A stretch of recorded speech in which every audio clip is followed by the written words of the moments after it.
a hymn dedicated to the ancient city of Babylon has been discovered after 2,100 years. Sung to the god Marduk, patron deity of the great city, the poem describes Babylon's flowing rivers, jeweled gates, and bathed priests in stunning detail.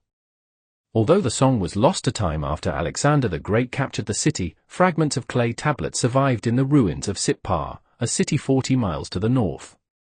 In a process that would have taken decades to complete by hand, researchers used AI to piece together 30 different tablet pieces and recover the lost hymn. Originally 250 lines long, scientists have been able to translate a third of the original cuneiform text. These lines reveal a uniquely rich and detailed description of aspects of Babylonian life that had never been recorded before. Lead researcher Professor Enrique Jimenez of Ludwig Maximilian University, LMU, told Mail Online that the hymn's literary quality is exceptional. It's meticulously structured, with each section flowing seamlessly into the next, he said. The hymn begins with grand praise to the god Marduk, calling him the architect of the universe. The poem's author then turns to the city of Babylon, describing it as a rich paradise of abundance.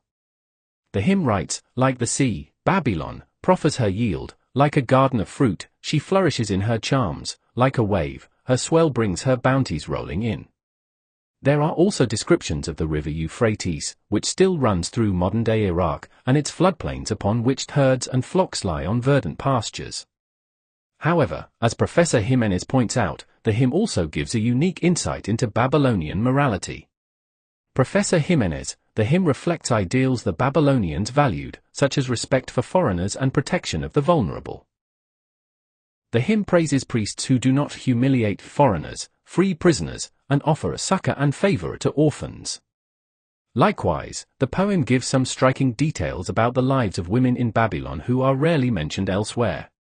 For example, it reveals that one group of priestesses acted as midwives, a role unattested in other sources, says Professor Jimenez. The poem describes these priestesses as cloistered women who, with their skill, nourish the womb with life. What makes this discovery particularly exciting is how important the poem appears to have been to the Babylonians. Babylonians recorded information in a writing system called Cuneiform, which involved pressing a sharpened reed into soft clay to make triangular marks.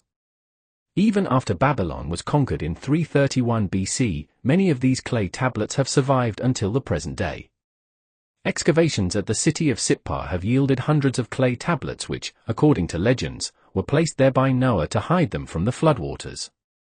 These fragments show that the hymn was being used in Babylonian schools as an educational tool for around 1,000 years. Professor Jimenez believes that the poem was originally written sometime around 1500 to 1300, making it one of the earliest long poems from Babylon. The oldest surviving version of the text comes from a fragment belonging to a school dating to the 7th century BC.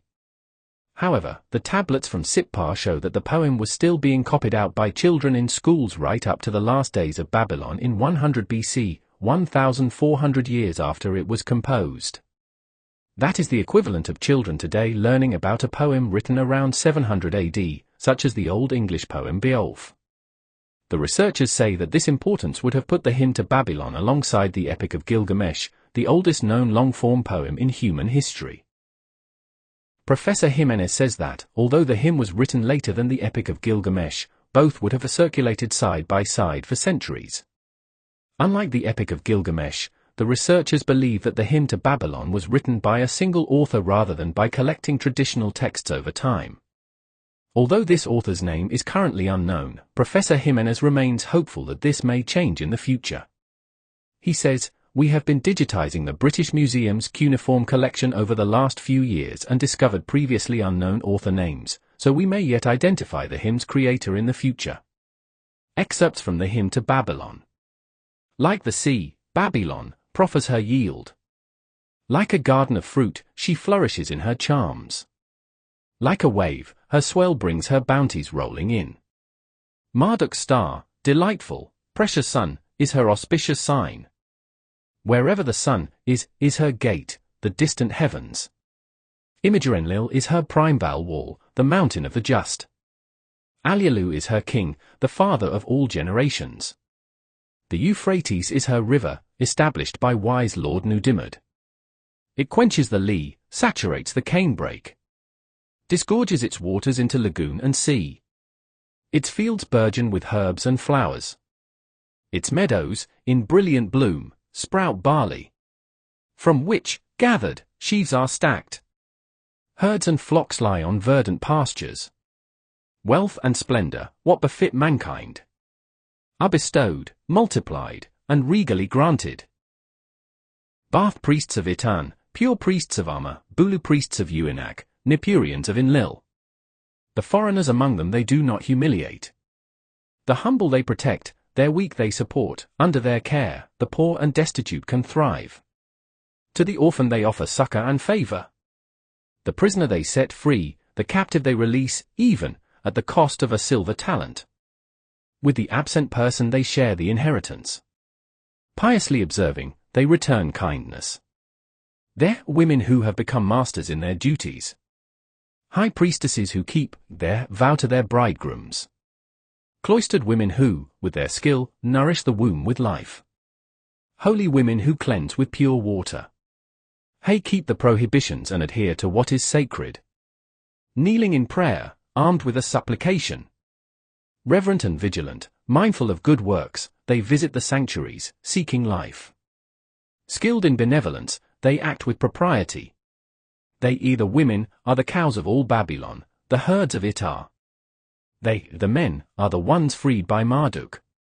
He, Marduk, will never permit them to be robbed, nor to be slandered. Classical building # the epic history of Babylon.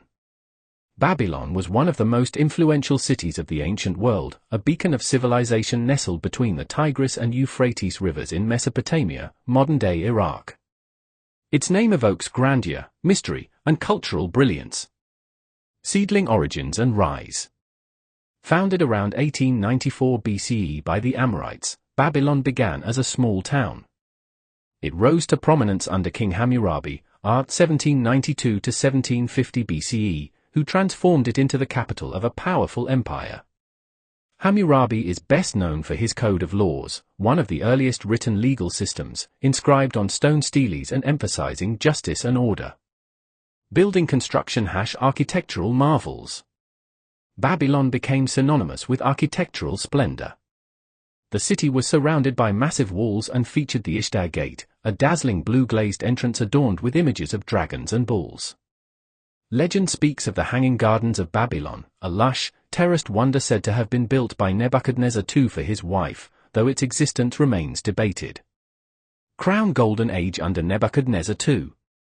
Babylon reached its zenith in the 6th century BCE under Nebuchadnezzar II, art 605 to 562 BCE. He expanded the empire, fortified the city, and made it a center of science, astronomy, literature, and religion. Babylonian scholars developed advanced mathematical systems and star charts that influenced later Greek and Islamic science.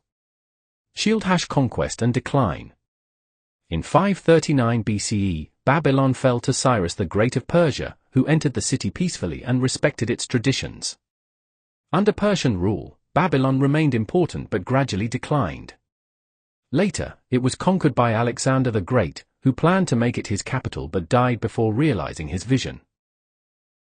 Dove # legacy and myth. Though Babylon was eventually abandoned by the 2nd century CE, its legacy endured. In biblical texts, it became a symbol of pride and decadence.